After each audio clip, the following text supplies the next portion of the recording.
ሰላም ጤና ይስጥልን የተከበራችሁ የቻናላችን ቤተሰቦች እንዴት ቆያችሁልን? በቅድሚያ እንኳን ለብርሃነ ጥምቀቱ በዓል በሰላም አደረሳችሁ። ለክርስትና እምነት ተከታዮች ዛሬ የ22ኛ ሳምንት የእንግሊዝ ፕሪሚየር ሊግ ጨዋታዎችን በዚህ ሳምንት ይካሄዳሉ።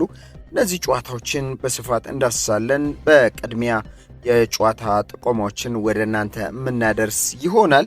በ22ኛ ሳምንት ፕሪሚየር ሊጉ በዕለተ ቅዳሜ ጅማሮን ሲያደርግ የሳምንቱ ታላቅ ጨዋታ የማንቹኒያን ደርቢ 9:30 ቀን ቅዳሜ ማንቸስተር ዩናይትድ በኦልድ ትራፎርድ ከማንቸስተር ሲቲ ጋር የሚያደርጉት ጨዋታ በእጅጉን ይጠበቃል። በዚሁ በዕለተ ቅዳሜ በምሽት 12 ሰዓት ላይ በርከት ያሉ ጨዋታዎች ይደረጋሉ። ቼልሲ ከብሬንትፎርድ በለንደን ደርቢ በስታንፎርድ ብሪጅ ስቴዲየም፣ ሊድስ ዩናይትድ በኢላንድ ሮድ ፉልሃምን ያስተናግዳል። ሊቨርፑል በአንፊልድ ሮድ በርንሌን ሲያስተናግድ፣ ሰንደርላንድ በሜዳው ስቴዲየም ኦፍ ላይት ክሪስታል ፓላስን ያስተናግዳል። ቶተናም በሜዳው ቶተናም አዲሱ ስቴዲየም ከዌስትሃም ጋር ይጫወታል። በዕለተ ቅዳሜ ምሽት 2 ሰዓት ከ30 በሲቲ ግራውንድ ስቴዲየም አርሰናል ከኖቲንጋም ፎረስት 2:30 ምሽት ላይ ጨዋታቸውን ያደርጋሉ። በዕለተ እሁድ ፕሪሚየር ሊጉ ሲቀጥል አመሻሽ 11 ሰዓት ላይ ወልቭስ ከኒውካስትል የሚያደርጉት ጨዋታ በሞሊኒው ስቴዲየም ይደረጋል።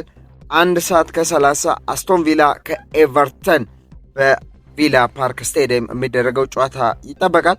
በዕለተ ሰኞ ምሽት 5 ሰዓት ላይ ብራይተን በሜዳው አሜክስ ስቴዲየም ላይ ወይም በአሜሪካን ኤክስፕረስ ስቴዲየም ከበርንማውዝ ጋር ጨዋታውን ያደርጋል። እነዚህ ጨዋታዎች በ22ኛ ሳምንት የሚደረጉ መርሃ ግብሮች ናቸው። በቅድሚያ የምንዳስሰው የታላላቆቹ ክለቦችን ጨዋታ ሲሆን ቅድሚያ የምንሰጠው የሳምንቱ ታላቅ ጨዋታ የሆነው የማንቹኒያን ደርቢን ይሆናል።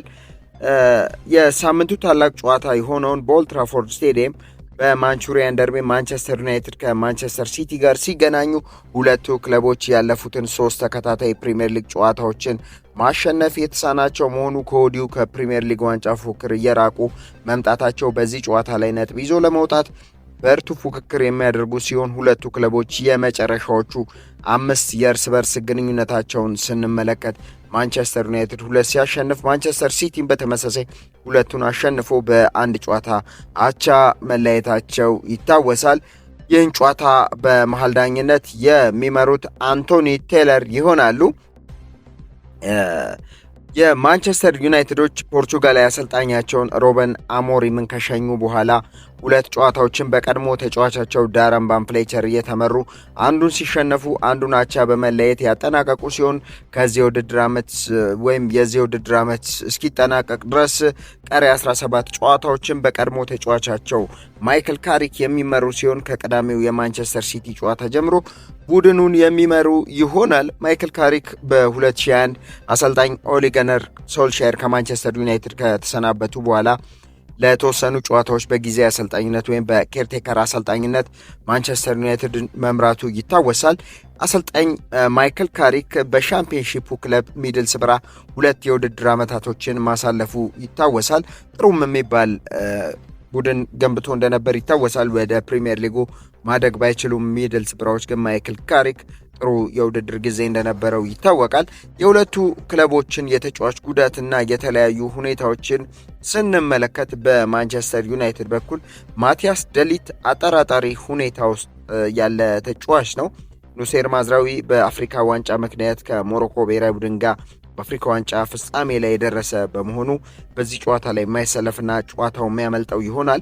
ለማንቸስተር ዩናይትድ ጥሩ ነገር አማድ ዲያሎ እና ብሪያን ኤቤሙ በአፍሪካ ዋንጫ ምክንያት የአይቮሪ ኮስት እና የካሜሮን ብሔራዊ ቡድን ከውድድሩ በሩብ ፍጻሜ በመሰናበታቸው ቡድኑን ተቀላቅለው ግልጋሎታቸውን በዚህ ሳምንት ይሰጣሉ። በማንቸስተር ሲቲ በኩል ጆስኮ ግቫርዲዮል፣ ሮበን ዲያዝ፣ ጆን ስቶስ፣ ኦስካር ቦብ፣ ማቴዮ ኮቫሲች እና ሳቪኒዮ በጉዳት ጨዋታው የሚያመልጣቸው ሲሆን ኦማር ማርሙሽ በአፍሪካ ዋንጫ ምክንያት ጨዋታው የሚያልፈው ይሆናል። በማንቸስተር ሲቲ በኩል አልጄሪያ ራያን አይት ኑሪ የአልጄሪያ ብሔራዊ ቡድን በሩብ ፍጻሜው በአፍሪካ ዋንጫ መሰናበቱን ተከትሎ የማንቸስተር ሲቲን የቡድን ስብስብ ተቀላቅሏል። በዚህ ሳምንትም በማንቸስተር ሲቲ የቡድን ስብስብ ውስጥ እንደሚካተት ይጠበቃል። ይህ ጨዋታ የሳምንቱ ታላቅ ጨዋታ ነው። ማንቸስተር ሲቲ ከመሪው አርሰናል በ6 ነጥቦች ዝቅ ብሎ በ43 ነጥብ ሁለተኛ ደረጃ ላይ ተቀምጧል። ማንቸስተር ዩናይትድ በአንጻሩ ከመሪው አርሰናል በ17 ነጥቦች ርቆ በ32 ነጥብ 8ኛ ደረጃ ላይ የተቀመጠ ክለብ ነው። ማንቸስተር ዩናይትድ ምናልባት ከዚህ በኋላ ቶፕ 4 ውስጥ ገብቶ የአውሮፓ መድረክ ውድድር ቦታዎችን ለማግኘት ትልቅ ፉክክር ያደርጋል። አሰልጣኝ ፔፕ ጋርዲዮላ በዚህ የተጫዋቾች ዝውውር መስኮት የበርንማውዙ ጋናዊን ድንቅ ተጫዋች አንቶን ሰመኒዮን ወደ ቡድኑ ቀላቅለው በኤፍኤ ካፕና በሊግ ካፕ ጨዋታዎች በተከታታይ በተጫወተባቸው 2 ጨዋታዎች 2 ጎሎችን ማስቆጠሩ ይታወሳል። በዚህም ጨዋታ ለቡድኑ ሌላው ትልቅ ጥንካሬ ይሆናል ተብሎ ይጠበቃል። በማስከተል ሰፋ አድርገን የምንመለከተው ጨዋታ የሊጉ መሪ አርሰናል ከኖቲንጋም ፎረስት ጋር በሲቲ ግራውንድ የሚያደርጉት ጨዋታ ሲሆን አርሰናሎች ባለፉት የቦክሲንግ ዴይና የፌስቲቭ ፔሪየድ ጨዋታዎች ላይ መልካም ውጤቶችን በማስመዝገብ በቅርበት ሲከተሏቸው የነበሩትን አስቶን ቪላና ማንቸስተር ሲቲን በ6 ነጥብ ልዩነት መምራት የቻሉ ሲሆን በዚህ ሳምንት ከፎረስቶች ብርቱ ፈተና እንደሚጠብቃቸው የሚጠበቅ ቢሆንም ከፍተኛ የማሸነፍ ግምትን አግኝተዋል። ሁለቱ ክለቦች የመጨረሻ 5 የእርስ በርስ ግንኙነታቸውን ስንመለከት አርሰናሎች 4ቱን ሲያሸንፉ በአንዱ ጨዋታ አቻ ተለያይተዋል። ይህም ለአርሰናሎች ጥሩ የሚባል ዜና ነው። ይህን ጨዋታ በመሃል ዳኝነት የሚመሩት ማይክል ኦሊቨር ይሆናሉ። በአርሰናል በኩል በጉዳት ምክንያት የማይሰለፉ ተጫዋቾች ማክስ ዳውማን፣ ክርስቲያን ሞሽኬራ፣ ፒየሬ ሂንካፔ እና ሪካርዶ ካላፊዮሪ በጉዳት ምክንያት የማይኖሩ ተጫዋቾች ናቸው። ምናልባት የሪካርዶ ካላፊዮሪ እና የፒየሮ ሂንካፔ ጉዳት አጠራጣሪ ሁኔታ ውስጥ በመሆኑ በዚህ ሳምንት ጨዋታ ሊጀምሩ ይችላሉ። ካልሆነም ተቀያሪ ቦታ ላይ ተቀምጠው ልንመለከታቸው እንችላለን። ሚካኤል አርቴታም ጥሩ እያገገሙ ነው በማለት ሀሳባቸውን ሰጥቷል። አርሰናሎች ምናልባት ይህን ጨዋታ ከኖቲንግሃም ጋር አድርገው ማሸነፍ የሚችሉ ከሆነ ለአርሰናሎች ሌላው ትልቁ ዜና በዚህ ሳምንት የማንቹሪያን ደርቢ መደረጉ ማንቸስተር ሲቲ ምናልባት በማንቸስተር ዩናይትድ ነጥብ የሚጥል ከሆነ አርሰናል ይሄን ውጤት አስጠብቆ መውጣት የሚችል ከሆነ ለአርሰናሎች ትልቅ ውጤት ነው የሚሆነው። በመሀላቸው ያለው የነጥብ ልዩነት አሁን እንኳን 6 ነጥብ ነው። በዚህ ውድድር ዓመት የአውሮፓ ቻምፒየንስ ሊግን ምድባቸውን ወይም በአንድ ቋት ቢሆንም ምድቡን በ18 ነጥብ እየመሩ ይገኛሉ። አንደኛ ደረጃ ላይ ናቸው። በፕሪሚየር ሊጉም በ49 ነጥብ አንደኛ ደረጃ ላይ ተቀምጠዋል። አርሰናሎች በካራባኦ ካፕም ግማሽ ፍጻሜ ላይ ደርሰዋል። እንደውም የመጀመሪያውን ጨዋታ ስታንፎርድ ብሪጅ ላይ ተጉዘው ቼልሲን 3-2 ማሸነፋቸው ይታወሳል። በኤፍኤ ካፕም ወደ 3ኛው ዙር ላይ ከፖርትስማውዝ ጋር ያደረጉትን ጨዋታ 4-1 ማሸነፋቸው ይታወቃል። አርሰናሎች በ4 ዋንጫዎች ላይ ፉክክር እያደረጉ ነው። ምናልባት ይሄ ለአሰልጣኝ ሚካኤል አርቴታ ጥሩ የሚባል ጊዜ ላይ ነው የሚገኙት። የቡድን ጥልቀታቸው በጣም እጅግ በጣም ጥሩ የሚባል ነው።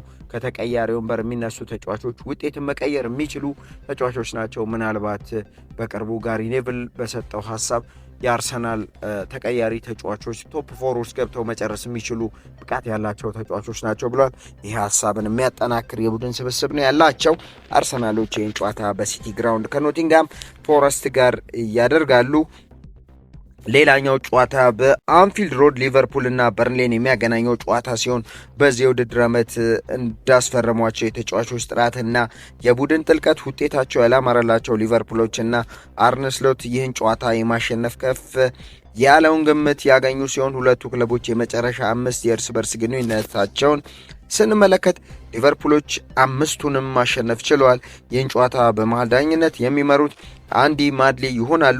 በሊቨርፑል በኩል በጉዳትና በተለያዩ ምክንያቶች የማይኖሩ ተጫዋቾችን ስንመለከት ሙሐመድ ሳላ በአፍሪካ ዋንጫ ምክንያት ግማሽ ፍጻሜ ላይ የደረሰ ተጫዋች በመሆኑ በደረጃ ጨዋታ ከናይጄሪያ ጋር ጨዋታ ስላለባቸው ይሄ ጨዋታ የሚያልፈው ይሆናል።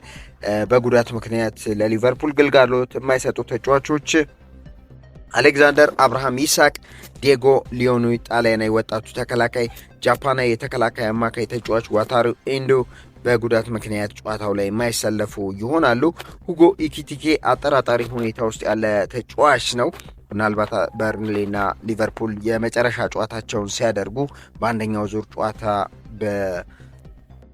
በርንሌ ሜዳ ላይ በተደረገው ጨዋታ ላይ ሊቨርፑል ተቸግሮ 94ኛው ደቂቃ ላይ ባገኙት የፍጹም ቅጣት ምት ኳስ 1-0 ወይም ባገኙት የፍጹም ቅጣት ምት ጎል መሐመድ ሳላህ አስቆጥሮ በርንሌን 1-0 ማሸነፋቸው ይታወሳል። ሊቨርፑሎች በዚህ ጨዋታ ከፍ ያለውን የማሸነፍ ግምት አግኝተዋል። ሌላኛው ጨዋታ በለንደን ደርቢ በስታንፎርድ ብሪጅ ቼልሲ እና ብሬንትፎርድን የሚያገናኘው ጨዋታ ሲሆን ሁለቱ ክለቦች በተቀራራቢ ነጥብ በደረጃ ሰንጠረዡን በቅርበት ላይ መቀመጣቸው ለጨዋታው ትልቅ ግምት የሚጨምርበት ይሆናል። ሁለቱ ክለቦች የመጨረሻ 5 የእርስ በርስ ግንኙነታቸውን ስንመለከት ቼልሲዎች አንዱን ሲያሸንፉ ብሬንትፎርዶችም አንዱን በማሸነፍ አብዛኛውን ቀሪ 3 ጨዋታዎች ባቻ ውጤት ተለያይተዋል። ይህን ጨዋታ በመሃል ዳኝነት የሚመሩት ጆን ብሩክስ ሲሆኑ በቼልሲ በኩል በጉዳት ምክንያት የማይሰለፉ ተጫዋቾች ስንመለከት ተከላካዩ ላይቪ ኮሊዩ ረጅም ጊዜ ጉዳት ላይ ያለ ተጫዋች ነው። የተከላካይ አማካይ ተጫዋች ቤልጂየማዊ ሮሚ ላቪያ ጨዋታው ላይ የማይኖሩ ተጫዋቾች ናቸው። ይህ ለቼልሲዎች ጥሩ የሚባል ዜና አይደለም። በሳምንቱ አጋማሽ በካራባው ካፕ የግማሽ ፍጻሜ ጨዋታ ብሪጅ ላይ በአርሰናል 3-2 የተሸነፉት ቼልሲዎች ወሳኝ ተጫዋቾቻቸውን ሪሲ ጄምስ እና ኮል ፓልመርን አሳርፈው እንደገቡ ይታወሳል። በዚህ ጨዋታ ላይ በቋሚ አስተላለፍ ውስጥ እንደሚገቡ ይጠበቃል። ቼልሲዎች እንግዲህ ከዋንጫ ፉክክሩ ከወዲሁ በብዙ ርቀት እየራቁ ነው የሚገኘው። ነጥባቸውም 32 ብቻ ነው የሚሆነው። ብሬንትፎርዶች በአንጻሩ 33 ነጥብ አላቸው። ከቼልሲ በላይ በደረጃ ሰንጠረዡ ላይ ተቀምጠዋል። ብሬንትፎርዶች በክረምት የተጫዋቾች ዝውውር በርካታ ተጫዋቾች ቢለቁባቸው ዘንድሮም በጥንካሬያቸው ቀጥለዋል። አሰልጣኛቸውም ቶማስ ፍራንክ ብሬንትፎርድን ለቀው ወደ ለንደን ቶተንሃም ማቅናታቸው ይታወሳል። በተጫዋቾች ዝውውር ደግሞ በርካታ ተጫዋቾችን አጥተዋል። ወሳኙ ተጫዋቻቸውን ብሪያን አምባይሞን ለማንቸስተር ዩናይትድ፣ ክርስቲያን ኖርጋርድን ለአርሰናል አሳልፈው እንደሰጡ ይታወቃል። ዮዋን ዊሳን በኒውካስትል መቀማታቸው የሚታወስ ነው። ይሄ ለብሬንትፎርዶች አስጊ ቢሆንም ግን በፕሪሚየር ሊጉ ጠንካራ ፉክክር ላይ የሚገኙ ናቸው። በደረጃ ሰንጠረዡም 5ኛ ደረጃ ላይ ተቀምጠዋል። የደረጃ ሰንጠረዡን ስንመለከት አርሰናል በ21 ጨዋታ 49 ነጥቦችን ይዟል። በሊጉ አናት ላይ የተቀመጠ ክለብ ነው። ማንቸስተር ሲቲን በተመሳሳይ ጨዋታ 43 ነጥቦችን ይዞ ሁለተኛ ደረጃ ላይ ነው። አስቶን ቪላን በተመሳሳይ ጨዋታ በተመሳሳይ ነጥብ በጎል ክፍያ ብቻ ተበልጦ 3ኛ ደረጃ ላይ ተቀምጧል። ሊቨርፑል በተመሳሳይ ጨዋታ በ35 ነጥብ 4ኛ ደረጃ ላይ ሲቀመጥ፣ ብሬንትፎርድ ነው 5ኛ ደረጃ ላይ የተቀመጠው በ33 ነጥብ 5ኛ ደረጃ ላይ ሲቀመጥ፣ ኒውካስትል ዩናይትድ በ32 ነጥብ 6ኛ ደረጃ ላይ ተቀምጧል። ማንቸስተር ዩናይትድ በ32 ነጥብ 7ኛ ደረጃ ላይ ተቀምጧል። ቼልሲ በአንጻሩ በ31 ነጥብ 8ኛ ደረጃ ላይ የተቀመጠ ክለብ ነው። ወራጅ ቀጠና ላይ ዌስትሃም ዩናይትድ በ14 ነጥብ 18ኛ ደረጃ ላይ የተቀመጠ ክለብ ነው። በርንሌ በ13 ነጥብ 19ኛ ደረጃ ላይ ነው። የመጨረሻ 20ኛ ደረጃ ላይ የተቀመጠው ከቅርብ ጊዜያት ወዲህ በጥሩ መነቃቃት ላይ የሚገኘው ወልቨርሃምፕተን ወንደረርስ በ7 ነጥብ የመጨረሻ ደረጃ ላይ የተቀመጡ ክለቦች ናቸው። የከፍተኛ ግብ አስቆጣሪዎችን ስንመለከት ኤርሊንግ ብሮት ሃላንድ በ20 ጎሎች ከማንቸስተር ሲቲ እየመራ ይገኛል። ብራዚላዊ ድንቅ አጥቂ ኤጎር ቲያጎ ከብሬንትፎርድ በ16 ጎሎች ይከተላል። የቀድሞ የበርንማውዝ ተጫዋች የአሁኑ የማንቸስተር ሲቲ ተጫዋች አንቶን ሰማኒዮ በ10 ጎሎች 3ኛ ስፍራ ላይ የተቀመጠ ተጫዋች ነው።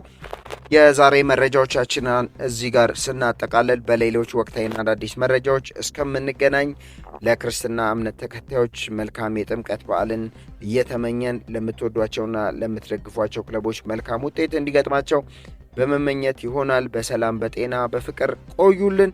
ዋዛ የስፖርቱ መዓዛ